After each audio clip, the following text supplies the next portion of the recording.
my name is Marie. I'm here and this is my second video.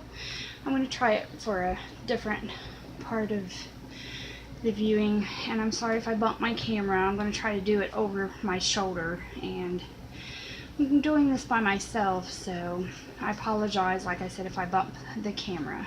I'm going to try to do a quick video real quick of how to sculpt an ear. I'm still learning that myself, so my ears are not going to be perfect. And you may hear my puppies in the background from time to time. You may hear my children being toddlers. They do tend to come into my studio once in a while to see what I'm up to. But let's get started. So you want to shape the ear kind of like a question mark form, I guess, or a C shape, like a kidney bean, I guess is the way I guess that's how I would describe it best myself. So I shape it like that. You want to decide if you want to do left or right. You want to start out there or there, whichever way you want to start out. To me that looks off, so I'm just gonna fix it this way for a moment,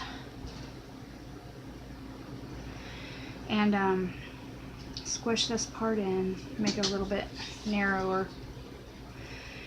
And sorry about that, I knew I was going to bump it. I'm left-handed, so I tend to need a little more space over here, but I'm going to make a little dent here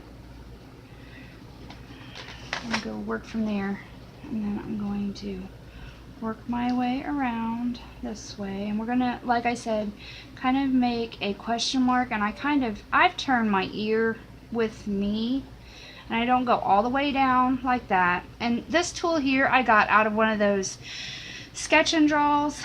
It's kind of black. You want to you can use either this or this tool here is probably just about the same, if you can see what I'm talking about here. I don't know if you can or not, but that tool's just as efficient if you don't have this one. And I go around and I smooth out the edges after I make that initial cut in there. I kind of divot down in there and smooth and push. Again, you don't want to smear or tear your clay.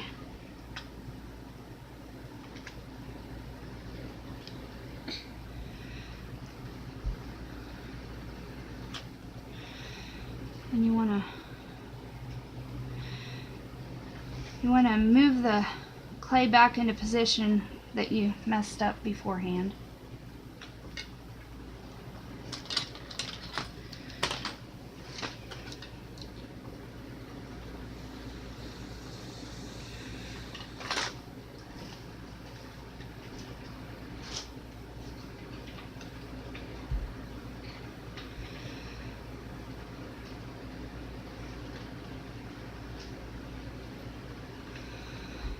Like I said, I am really just now getting the hang of how to do my own ears, so they're going to look a little sloppy to you guys, but this is how I was taught by a very kind and dear artist that kind of took me under her wing to teach me how to do it, because I was just struggling with the mini ears. I can do full-size ears, but these little ones here, they really tend to stump me because I can't get my tools in there really to dig deep.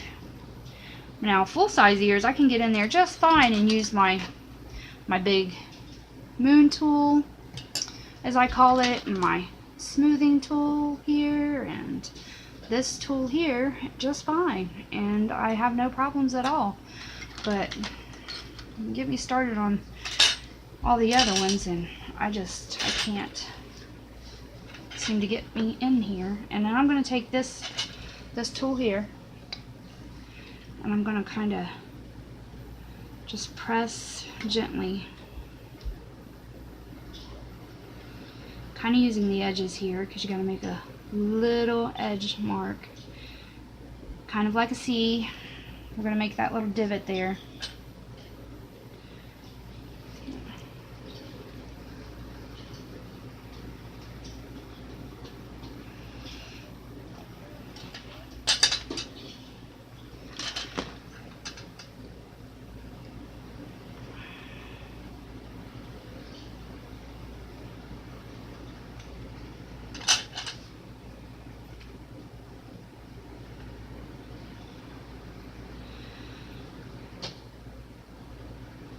I'm smoothing this out with my silicone tool. These are nail art silicone tools, manicure sets. I got these off of wish.com. Fairly cheap, mind you, maybe $3 a set. Just took maybe a month to get to my home. So if you don't mind waiting that long, sure, go ahead and check that website out there. And I always take this tinier tool here, or, sorry for bumping my camera again, this tool here, which is also a nail art tool. And to make this little crevice here, to make the Y shape, the little edges. And I'll go back in and define these marks at the end. But right now I'm just kind of roughing it out, as they call it. Roughing it in, I'm sorry. Roughing it in.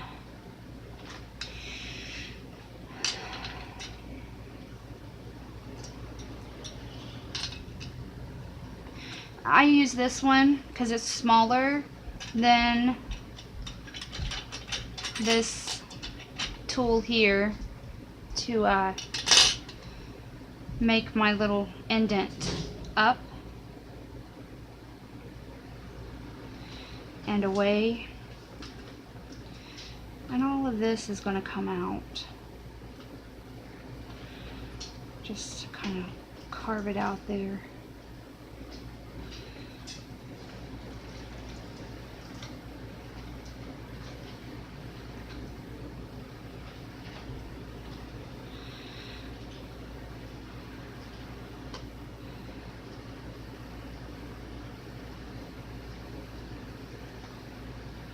And it always helps for reference pictures to be on hand. If you don't have any, I suggest you go on Shutterfly. They have baby photos there if you don't have any reference photos of your own. And also, feeling your own ears helps significantly. Does me anyways. That's how I learned to do the big ones, was feeling my own and looking at my toddler's ears. He was my model for a while. For a little while anyways. And sometimes this will pudge up, and that's okay if that happens. It really is okay.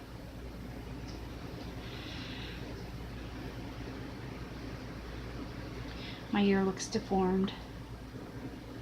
And not all of our ears are the same.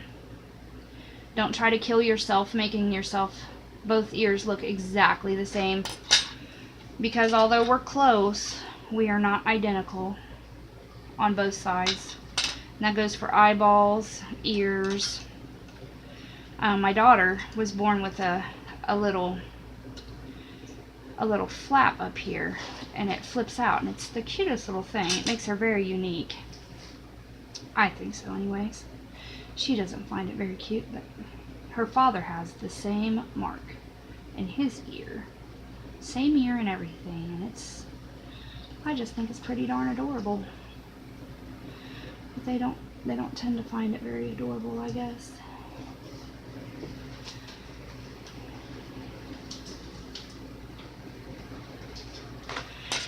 And when you're done, you want to go in with your handy dandy paintbrush, which the bristles should be firm, not too firm, but firm enough to where they're not giving too much. It's probably a little bit firmer than this actually. And you want to go in and smooth out all the clay. And I forgot to make a little dent over here, but there's not much of a place to make a little crevice here, but there we go. Kinda did it itself there. Reference pictures do help a lot, and I don't have access to that right at the moment. My pictures are locked away in the file cabinet in another room, and I forgot to get them out right before I did my video.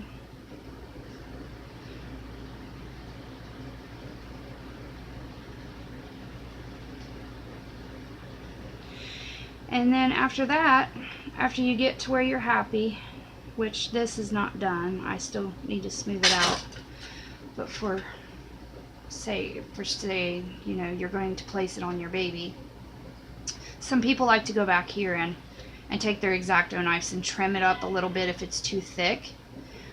This one's not incredibly too thick, so I'm probably not going to take too much off, maybe some down here. But that's going to conclude this video for right now, and thank you for being with me.